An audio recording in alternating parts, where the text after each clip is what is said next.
सुबह उठने का मन नहीं करता है ना, लेकिन सोचो उसके बारे में जो हर पल राह तकता रहता है कि कब सुबह हो और मैं अपने काम पर जाऊं, जिससे कि कुछ पैसे आ जाएं, ताकि मेरे बच्चे भूखे ना रहे और ना ही मेरे बच्चे रोए।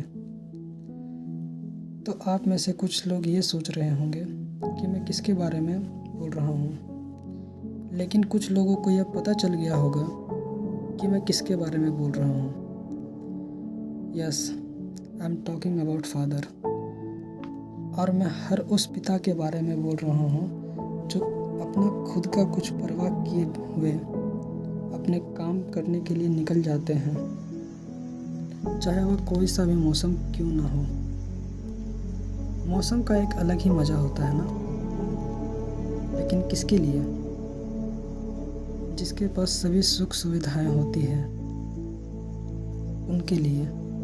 लेकिन जिसके पास कुछ नहीं होता है, कुछ नहीं से मेरा मतलब है कुछ भी नहीं होता है ऐसे है। बरसात का मौसम सबके लिए सुहाना और खुशनुमा नहीं होता। जब दो प्रेमी जोड़े या सोच रहे होते हैं कि ये बरसात ऐसे ही होते रहे और हम ऐसे ही भीगते रहें, लेकिन उनका सोचो जो एक बीवी अपने पति का इंतज़ार कर रहे हैं,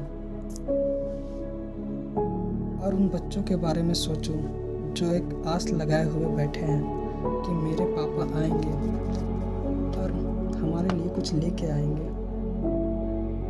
लेकिन एक बाप यह सोचकर खुद ही मन रो रहा है कि यह बारिश रुक जाती तो मैं थोड़े पैसे कमा के अपनी बीवी और बच्चों का पेट भर सकूं, लेकिन यह बरसात रुकने का तो नाम ही नहीं ले रही है। पिता फिर भी एक आस लगाए हुए रहता है कि कभी ना कभी यह बरसात रुकेगी ज़रूर।